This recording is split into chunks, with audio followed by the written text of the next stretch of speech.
Hello again, and welcome to the NorthFormPdcast episode 5. We will get back to our reading of the Katana mindset, but for now I'd like to talk to you briefly about 3 things.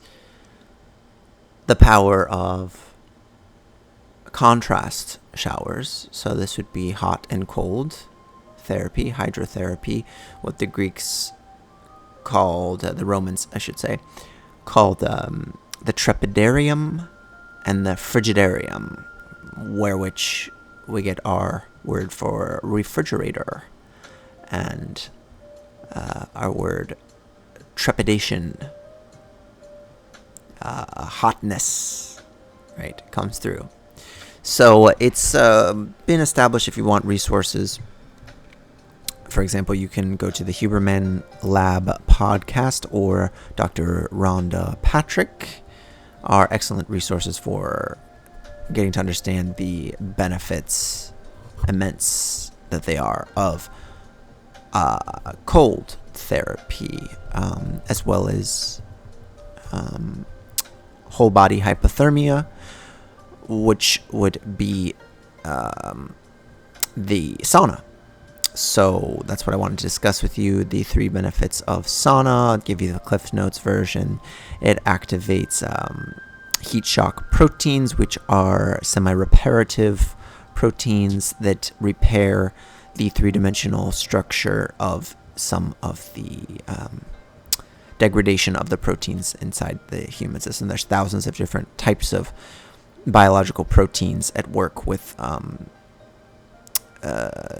4 layers of structure, 4 layers of analysis at different levels of the protein structures. AlphaFold by Google helped us crack the protein folding structure of many of these proteins.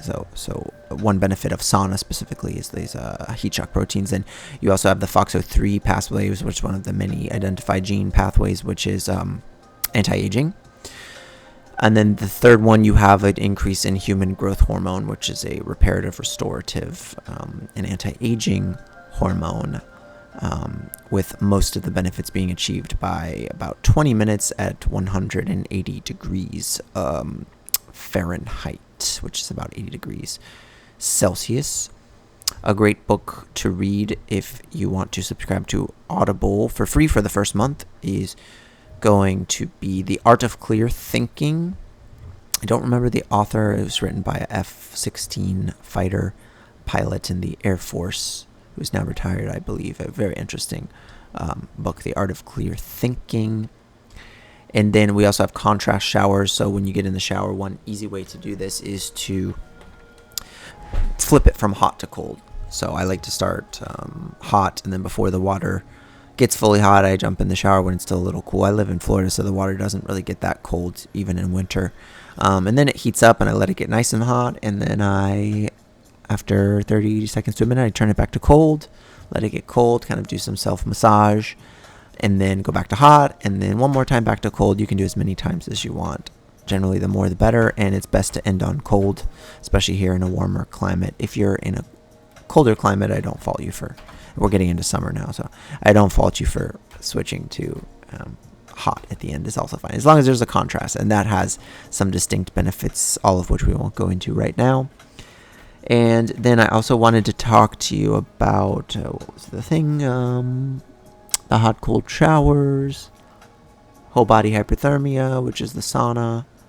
Cold plunges also have immense benefits for recovery, for enhanced sleep. Even some neurogenic benefits, so enhancing the flow of, how can we say this?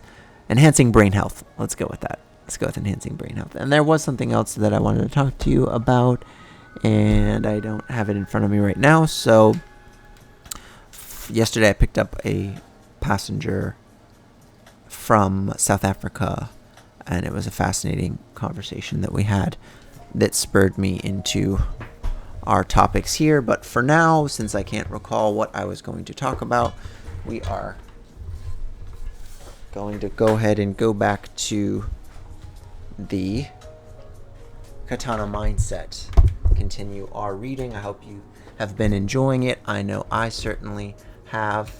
So if you give me 15 seconds, Your word is your wand.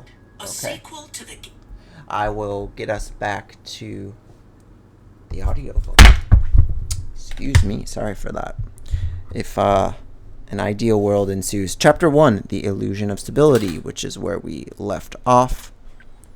And it was a crisp spring morning in Kyoto, the kind where the air felt soft, carrying the faintest hint of cherry blossoms.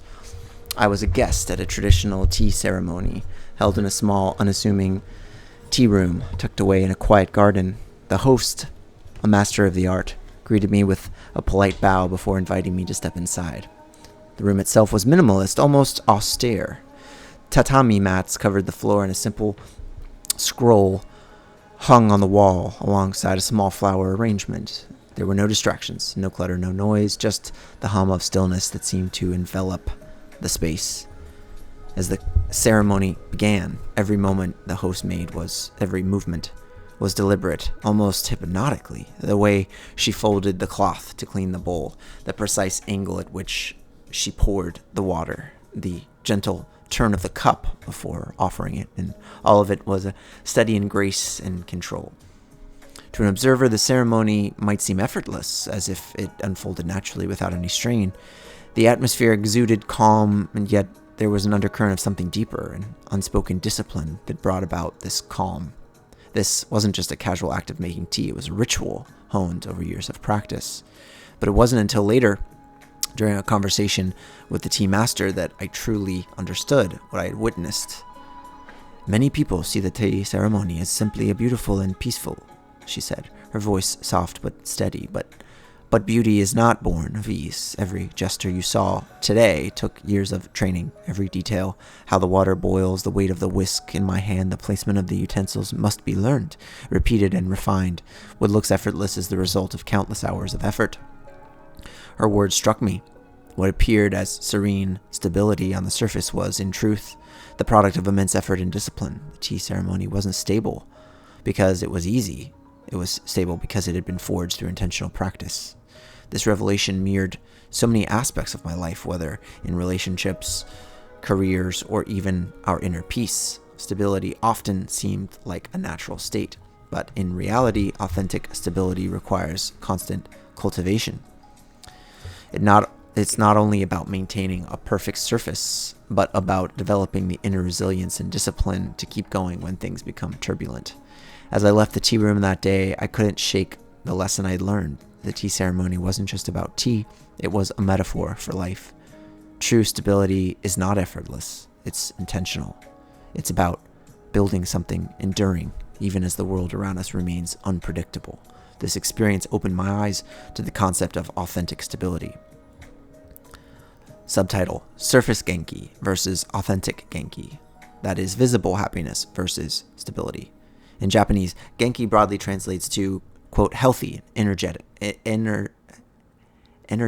never seen that word, energetic, or full of vitality. It's a word you hear often in Japan, whether it's a casual greeting like Genki desu ka, are you well, or an observation about someone's demeanor. On the surface, Genki appears simple, a cheerful state of being. But as with many elements of Japanese culture, there's a deeper layer beneath this seemingly straightforward concept. A distinction between surface Genki and authentic Genki. And what is surface Genki? Surface Genki is the energy of happiness that's visible to others. It's a smile you wear even when you're stressed, the cheerfulness you project to avoid worrying those around you, and the optimism that masks inner struggle. In Japanese society, this kind of visible Genki is deeply ingrained, partly as a reflection of cultural values like harmony, wa, and the avoidance of burdening others, maewaku. Take, for example, the salaryman who greets his coworkers with a boisterous "Ohayou gozaimasu," despite running on only 3 hours of sleep. Or the young mother who volunteers enthusiastically at her child's school even though she's juggling countless other responsibilities. On the surface, they embody Genki, outgoing, capable, and cheerful, but beneath that exterior may lie exhaustion, anxiety, or even burnout. Surface Genki serves a purpose. It allows people to maintain social harmony and navigate daily interactions without exposing their vulnerabilities. However, it's also fragile because it's often disconnected from inner well-being. It can falter under pressure, leaving individuals feeling hollow or overwhelmed. Now, what is authentic Genki? In contrast, authentic Genki goes beyond appearances. It's a state of inner stability and vitality that doesn't depend on external validation or superficial optimism. Authentic Genki is rooted in emotional resilience, self-awareness, and a deep connection to one's values and purpose. Imagine a bamboo tree swaying in the wind. Its surface may bend and move, but its roots are firmly anchored to the earth. This is authentic Genki. It's not about maintaining a facade or happiness at all times. It's about cultivating a sense of balance that allows you to endure life's inevitable challenges. Unlike surface Genki, which is often reactive, responding to social expectations or immediate circumstances, authentic Genki is proactive. It comes from within and is nurtured through practices that foster mental, emotional, and physical well-being. The costs of surface Genki. Surface Genki may seem harmless, even helpful, but relying on it exclusively can take a toll over time. When we prioritize appearances over genuine stability, we risk emotional exhaustion. Projecting our energy, happiness, projecting this happiness can be draining, even if it's masking underlying struggles. A loss of authenticity. Over time, there's a disconnect between how you feel and how you present yourself, and it leads to a sense of alienation from your true self. Number 3, vulnerability to stress. Because surface Genki isn't grounded in inner resilience, it's more likely to crumble when faced with adversity. And lastly, erosion of trust. In close relationships, maintaining a facade can prevent meaningful connections and open communication. One poignant example comes from my own experience while living in Japan. A coworker known for his cheerful demeanor and willingness to help others shocked everyone by resigning abruptly. When we finally had a candid conversation, he admitted he'd been struggling for months, but felt he couldn't show weakness. His Genki had been a performance, one he could no longer sustain. On building authentic Genki here. Authentic Genki requires a shift in mindset. It's not about denying difficulties or striving for constant positivity. It's about creating a foundation that supports your well-being, no matter the circumstances. Here's how to cultivate it. Number 1, develop self-awareness. Nothi sauton, said the Greeks. Take time to reflect on your emotions, values, and needs. Practices like journaling or mindfulness help you tune into your inner state. 2, prioritize rest and recovery. Authentic Genki thrives when you honor your body's need for rest. Sleep, proper nutrition, and moments of stillness are essential. 3, cultivate emotional resilience. Learn to navigate negative emotions without suppressing them. Therapy, meditation, or simply talking with trusted friends can help. Align actions with values. Authentic Genki comes from living in alignment with what truly matters to you. Identify your core values and let them guide your decisions. Practice acceptance. Embrace imperfection, both in yourself and in life, accepting that struggles are part of the journey. It can help you be more adaptable and less reactive. The cultural lesson is to find the balance between the two. So Japanese culture often highlights the tension between surface Genki and authentic Genki. On one hand, there's immense value in maintaining harmony and showing consideration for others, even if it means putting on a brave face. On the other, there's a growing awareness of the need for self-care and authenticity, particularly among the younger generations. For instance, movements like Hone to tateme, mai, one to tatamai, one to tatamai, a true feeling versus a public facade. These have sparked decisions about the importance of balancing societal expectations with personal truth. Similarly, practices like Naikan, self-reflection, and Shinrin-yoku, forest bathing, encourage individuals to reconnect with their inner selves, fostering authentic Genki. Real-life examples, surface level versus authentic Genki in action. Consider 2 individuals navigating the same stressful situation, losing a job. Surface Genki says, Emily immediately reassures her friend and family that she's fine, even joking about the situation. She dives into job applications and networking events with a smile, but privately, she's overwhelmed and struggling to sleep. Her outward energy masks her inner turmoil, and over time, the pressure begins to wear her down. Authentic Genki says, Sarah, on the other hand, allows herself to process the loss. She confides in a close friend about her fears and takes a few days to reflect on her next steps. She starts journaling to understand what kind of work aligns with her values and begins her job search with clarity and purpose. While she may not seem as outwardly, quote, Genki as Emily, her inner stability allows her to navigate the challenges with greater resilience. The Katana Connection. The distinction between surface Genki and authentic Genki mirrors the process of forging a katana. The blade that looks sharp but lacks proper tempering will break under pressure, just as surface Genki falters when life becomes too difficult. Authentic Genki, like a well-forged katana, is resilient and enduring because it's been shaped by patience, effort, and inner strength. The journey from surface Genki to authentic Genki is not always easy. It requires letting go of the need to appear perfect and embracing the messy, imperfect process of self-discovery. But in doing so, we create a foundation of true vitality, one that supports us not just in moments of calm, but in the storms of life as well. Let us strive for Genki that is more than just a smile or a polite, I'm fine.